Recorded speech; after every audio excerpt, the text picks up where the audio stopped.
मैं कहूँगी नाकाम है हमारा स्वास्थ्य विभाग कि स्वास्थ्य विभाग कब जागा जब पूरा वार्ड त्राहिमाम हो गया, जब पूरे वार्ड में भयंकर तौर पर हम लोग ग्रसित हो गए, तब हमारे सीएस की टीम आती है, सिविल सर्जन की टीम आती है और टीम आती है केवल खाना पूर्ति के लिए। मैं बार बार कह रही हूँ कि हमारे सिविल सर्जन महोदय को अगर सही आंकड़ा और सही स्थिति चाहिए था तो स्थानीय जनप्रतिनिधि को साथ लेकर घूमते। हम उन्हें त्राहिमाम का जो स्थिति थी, हम जो डेंगू पीड़ित लोगों के घरों की स्थिति थी, एक एक घर में 8-8 9-9 मरीज़ है, उनको सही दिखला पाते। क्योंकि मैं घूमती हूँ उनके बीच, मैं दिन रात रह रही हूँ। साथ लेना तो दूर की बात है, मुझे सूचना तक नहीं दी गई कि मैं आपके वार्ड में विजिट के लिए आ रहा हूँ। मैडम कहाँ क्या स्थिति है मुझे अवगत कराइए। और ये आंकड़ा बना कर दे देते हैं। मैं उनके आंकड़े को चैलेंज करती हूँ कि वो उस आंकड़े में और हमारे वार्ड के आंकड़े में आसमान ज़मीन का अंतर। विजिट का मतलब ये नहीं होता कि आप एक गली से घुसिए और दूसरे गली से निकल जाइए। आपको अगर सच में देखना था तो जो एरिया सबसे ज़्यादा इस समय पीड़ित था, जिस परिवार में सबसे ज़्यादा पीड़ित थे, वहाँ आप लार्वा का चेकिंग टेस्ट करते कि वहाँ क्या डेंगू के लार्वा मौजूद हैं। लोगों को जागरूक कर नगर निगम अपनी पूरी भूमिका निभा रहा है। नगर निगम की तरफ से एंटी लार्वा, फॉगिंग, ब्लीचिंग सब कुछ हम लोग लगातार कर रहे हैं, लेकिन सिविल सर्जन के द्वारा एक दिन भी हमारे वार्ड में कैंप नहीं किया। नमस्कार, आप देख रहे हैं बेगूसराय फ्रंटलाइन। इस वक्त मैं 35 वार्ड नंबर में हूँ। यहाँ पर वार्ड 35 की वार्ड पार्षद डॉक्टर शगुफ्ता ताजवर हैं। बेगूसराय में डेंगू का कहर जारी है, जोरों पर है और पूरे नगर निगम क्षेत्र में वार्ड 35 ज़्यादा प्रभावित है। कई अफवाह है जो इस वार्ड में कई लोग डेंगू से प्रभावित होकर मर भी चुके हैं। इसकी भी जानकारी लेना चाह रहा हूँ, इनसे मैं बात करना चाह रहा हूँ। डॉक्टर शगुफ्ता ताजवर अपनी बेबाकी से बात करती हैं और पार्षद के साथ साथ सामाजिक कार्यों में भी बढ़ चढ़कर हिस्सा लेती हैं। बेगूसराय फ्रंटलाइन में शगुफ्ता जी, आपका स्वागत। हम बहुत बहुत शुक्रिया बेगूसराय फ्रंट लाइन का कि आकर मुझसे बात कर रहे हैं और हमारे वार्ड की समस्याओं को जानने और समझने की कोशिश करने के लिए। आप पहली बार चुनाव जीती, वार्ड पार्षद बनी, आपको काम करने में भी दिक्कत हो रही, कठिनाई का सामना करना पड़ रहा है? देखिए, पहली बार मैं चुनाव जीत कर इस क्षेत्र में पार्षद की हैसियत से आई हूँ, लेकिन चुनौती जब तक ना होगी जब तक काम करने में मज़ा भी नहीं आएगा। बेहतरीन काम हो रहा है, काम अपनी रफ्तार पर है और जो चुनौती सामने आ रही है उसे भी मैं एक चैलेंज के तौर पर लेकर काम को आगे बढ़ा रही हूँ। आपके वार्ड 35 से लोगों का, आम लोगों का समर्थन आपको मिल रहा? बिल्कुल 100% समर्थन।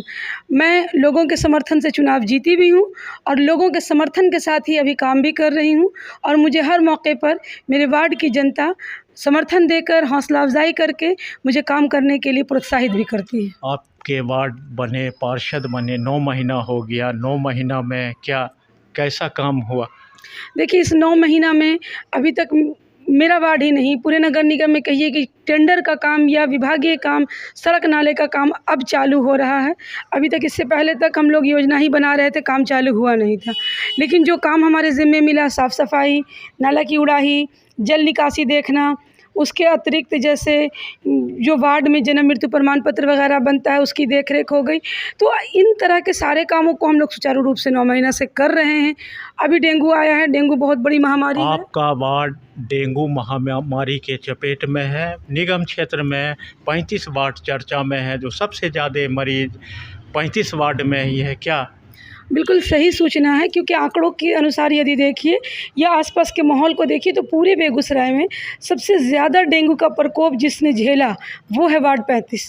आखिर क्या है जो पिछले साल भी वार्ड 35 में डेंगू का कहर रहा, इस बार भी इस वार्ड क्यों सबसे ज़्यादा प्रभावित है? क्या कारण?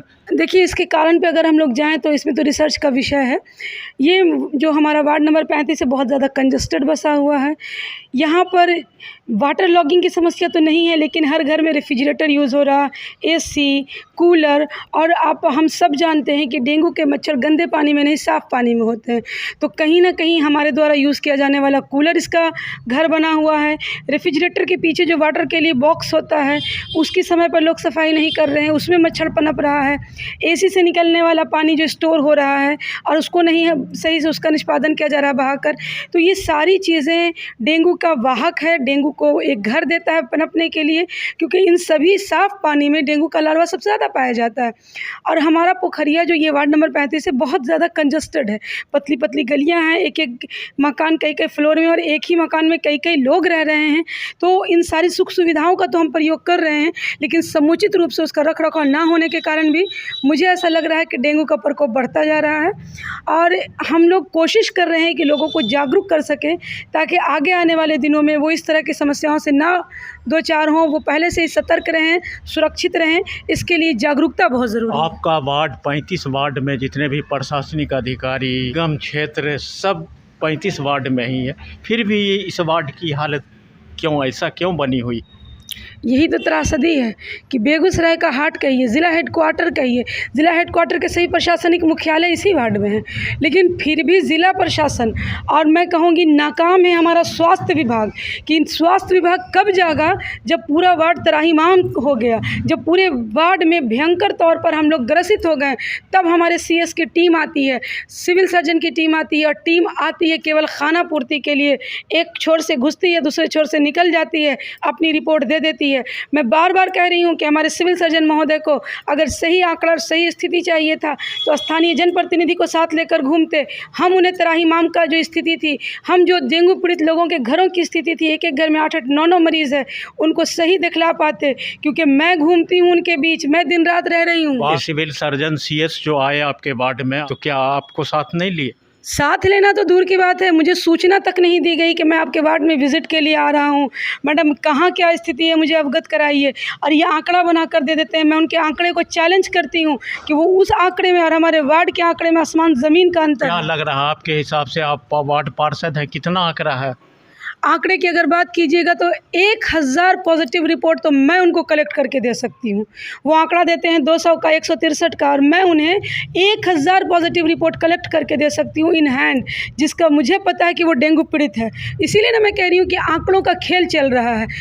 विज़िट का मतलब ये नहीं होता कि आप एक गली से घुसिए और दूसरे गली से निकल जाइए। आपको अगर सच में देखना था तो जो एरिया सबसे ज़्यादा इस समय पीड़ित था, जिस परिवार में सबसे ज़्यादा पीड़ित थे, वहाँ आप लार्वा का चेकिंग टेस्ट करते कि वहाँ क्या डेंगू के लार्वा मौजूद हैं, लोगों को जागरूक करते। नगर निगम अपनी पूरी भूमिका निभा रहा है। नगर निगम की तरफ से एंटी लार्वा, फॉगिंग, ब्लीचिंग सब कुछ हम लोग लगातार कर रहे हैं, लेकिन सिविल सर्जन के द्वारा एक दिन भी हमारे वार्ड में कैंप नहीं किया क्या गया। लगता है जो सिविल सर्जन वार्ड 35 आके खाना पूर्ति करके चले गए? 100% खाना पूर्ति, मैं इसे कहूँगी 100% खाना पूर्ति। जो इस वार्ड की स्थिति थी, उनको इस वार्ड में कैंप लगा करके डेंगू पीड़ित का टेस्ट करवाना चाहिए था। हम आप सब जानते हैं कि डेंगू का टेस्ट और CBC कराने में 1200 रुपये के अप्रॉक्स निजी जांच घर में लगता है। कितना परिवार ऐसा है जिसके घर में 4 से 5 मरीज़ है? क्या वो 4 से 5 मरीज़ का डेंगू जांच करवाने में समर्थ है? नहीं है। अगर हमारे वार्ड में कैंप कर देते वो डेंगू टेस्ट का और ऐलान कर दिया जाता कि जो भी व्यक्ति को 1 से 2 दिन से फीवर है, लक्षण दिख रहा है, वो आकर के फ्री में डेंगू टेस्ट करा ले। अगर वो पॉजिटिव निकलता है तो वो सदर अस्पताल चला जाए, तो मैक्सिमम लोग इससे लाभान्वित होते। जब किसी जगह की स्थिति अनियंत्रित हो जाए तो हाँ, सिविल सर्जन का क्या कर्तव्य था? कर्तव्य था कि उस वार्ड में वो कैंपेन करके कैंप लगा करके लोगों की जांच करते और लोगों को सदर अस्पताल तक भेजते। आपने इस कैंप की मांग की, आपने बात की सिविल सर्जन से? मैं कई बार मैं सदर अस्पताल 2 से 3 बार गई। मैंने पूछा सिविल सर्जन है, मुझे उनसे मिलना है, तो वो अवेलेबल नहीं थे। मुझे कहा गया वो आज नहीं मौजूद हैं। मैं न्यूज़पेपर के माध्यम से मांग की। आपने देखा होगा कि मेरा ये मांग हिंदुस्तान, भास्कर सब में छपा था। मैंने उनसे कहा कि सिविल सर्जन हमारे वार्ड में कैंप करें, कैंप करके डेंगू पॉजिटिव की जाँच करके उसकी पहचान करें और उसको सदर अस्पताल से दें इलाज। क्योंकि हम आज भी सदर अस्पताल की पुरानी स्थिति को देखते हुए जाने से डरते हैं। अगर उनको आप यहाँ टेस्ट करके और भेजें कि वहाँ जाइए, आपको दवा मिल जाएगी, आपको वहाँ इलाज हो जाएगा, तो शायद वो व्यक्ति वहाँ तक आसानी से पहुँच जाता। तो यहाँ स्वास्थ्य विभाग की लापरवाही सामने आती है। स्वास्थ्य विभाग जागता कब है? जब 1.5 से 2 महीना हो गया, लोग बिल्कुल परेशान हैं, लोग अब थक चुके हैं इस डेंगू से। लोग इसको इस रूप में देख रहे हैं कि कब इससे मुक्ति मिलेगी। ये प्राकृतिक आपदा कहाँ से आ गई है? तो CS ने जो यहाँ से विजिट करके गए थे, क्या इन्होंने इस वार्ड के लिए क्या किया? क्या योजना बनाई है इस वार्ड के लिए? अभी तक मेरे संज्ञान में नथिंग, कोई भी योजना इस वार्ड के लिए सिविल सर्जन की तरफ से मेरे संज्ञान में आज तक नहीं आया। मैं आज भी डोर टू डोर जा कर फॉगिंग करवाई हूँ लगातार सुबह से, और आज तक मुझे एक भी परिवार नहीं मिला जिसने कहा हो कि अस्पताल के लोगों के द्वारा मुझे ये सहायता दी गई, ये जांच की सुविधा दी गई। Nothing, zero. तो ये फॉगिंग की व्यवस्था ही सिर्फ है, और इसके अलावा दवाई वगैरह जो है? दवा बांटना सिविल सर्जन का काम था, हॉस्पिटल का काम था, ये नहीं हो रहा है। वही लोग ट्रीटमेंट पा रहे हैं जो सदर अस्पताल तक जा रहे हैं, वो भी वहाँ भी उनको फीवर में बहुत तेज़ होते हैं। ये ऐसी व्यवस्था नहीं है कि डेंगू पीड़ित आया तो डायरेक्ट दिखा लेगा, उसे भी समान पेशेंट की तरह लाइन लगना पड़ता है। डेंगू ज़्यादा है कि मलेरिया का भी प्रकोप है आपके वार्ड में? नहीं, मेरे वार्ड में अभी तक जो केसेस आए हैं डेंगू के आए हैं और टाइफाइड के आए हैं। कुछ केसेस टाइफाइड पॉजिटिव भी सामने आए हैं विड्रॉल टेस्ट के द्वारा, और डेंगू के भी केसेस आए हैं। लेकिन जो भी इनको दिया जा रहा है सुरक्षा के लिए, वो निगम द्वारा ही दिया जा रहा है, चाहे वो एंटी लार्वा हो, चाहे ब्लीचिंग हो, चाहे फॉगिंग हो, चाहे ई रिक्शा पर मैक और साउंड लगा करके लोगों के बीच जागरूकता किया जा रहा है कि वो कैसे लक्षण की पहचान करें, कैसे पानी जमा ना होने दें। लेकिन सदर अस्पताल द्वारा हमें कोई भी सुविधा अभी तक नहीं दी गई है। आप अपने वार्ड में क्या बताती है जो डेंगू से बचाव के लिए, लोगों को परहेज़ करने के लिए क्या क्या बताती है? देखिए, मैं लोगों को साफ तौर पे कह रही हूँ, घरों के आगे भीतर पानी ना जमने दें। फूल का गमला अगर है, कोई टायर रखा हुआ है, टूटा बर्तन है, तो उसको उलट कर रखें ताकि उसके अंदर पानी जमा ना हो। गमले को समुचित रूप से आप ध्यान रखिए कि अंदर कोई पानी उसमें नहीं जम रहा हो। दूसरी चीज़ है कि यदि आपके अंदर लक्षण 1% भी दिखाई देता है, फीवर है, बदन में दर्द है, सर में तेज़ दर्द है, वोमिटिंग हो रही है, तो आप फ़ौरन डेंगू का टेस्ट करवाइए। लापरवाही मत कीजिए, क्योंकि लापरवाही आपके गंभीर समस्या को उत्पन्न करता है। जागरूकता से ही हम डेंगू का रोकथाम कर सकते हैं। क्या आसानी से डेंगू जांच हो जाता है सदर हॉस्पिटल में? नहीं, सदर अस्पताल जो लोग जा रहे हैं उनका आसानी से जांच भी हो रहा है, और जो एडमिट है उनका सही ट्रीटमेंट भी हो रहा है। वहाँ जाने के बाद मैं अगर किसी पर आरोप लगाती हूँ तो उतना ही आरोप लगाऊंगी जिसमें सच्चाई है। मैं किसी पर निराधार आरोप नहीं लगाती हूँ। जो लोग सदर अस्पताल गए, उनका टेस्ट भी हुआ, उनका ट्रीटमेंट भी हुआ, सही होकर वो वापस भी आ रहे हैं, वहाँ कोई दिक्कत नहीं हो रही। अभी तक आपके वार्ड में डेंगू प्रभावित से मौत भी हुई? देखिए, मौत का जो आंकड़ा दिया जा रहा है उसमें से कोई भी पेशेंट ऐसा नहीं है जो केवल डेंगू की वजह कर मरा। मृत्यु जो भी मृत्यु हुई है वो व्यक्ति पहले से किसी दूसरे रोग से ग्रसित था, उनकी एज भी अधिक थी। मेरे वार्ड में डेंगू सिर्फ और सिर्फ डेंगू की वजह कर मृत्यु का भी कोई प्रमाण नहीं। तो आप नगर निगम प्रशासन, स्वास्थ्य विभाग, जिला प्रशासन और अपने वार्ड को क्या कहना चाहेंगे? मैं यही कहना चाहूँगी कि जो हमारा नगर निगम प्रशासन है उसका तो धन्यवाद, लगातार हमें सहयोग दे रहा है। मैं अभी भी नगर निगम से आ रही हूँ और उन्होंने आगे भी सहयोग देने का पूरा आश्वासन दिया है। हाँ, ज़िला प्रशासन की अनदेखी है, मीटिंग करने से काम नहीं चलेगा। ज़िला प्रशासन को भी अपने स्तर से कार्य करना होगा, और स्वास्थ्य विभाग को सबसे पहला दायित्व लेते हुए यहाँ पर कैंप करके फीवर की जांच करनी होगी कि वो डेंगू है या नॉर्मल फीवर है, और दवा भी बांटने का प्रबंध करना होगा, और लोगों को स्वास्थ्य विभाग की टीम के द्वारा जागरूकता भी करनी चाहिए। ये मैं स्वास्थ्य विभाग से मांग करती हूँ। बात करने के लिए बहुत बहुत धन्यवाद। अभी मैं बात कर रहा था बेगूसराय नगर निगम 35 की वार्ड पार्षद डॉक्टर शगुफ्ता ताजवर से। वार्ड 35 की क्या समस्या है, इन्होंने खुलकर अपनी बात कही। देखते रहिए बेगूसराय फ्रंटलाइन। मिलते हैं अगले वीडियो में। धन्यवाद।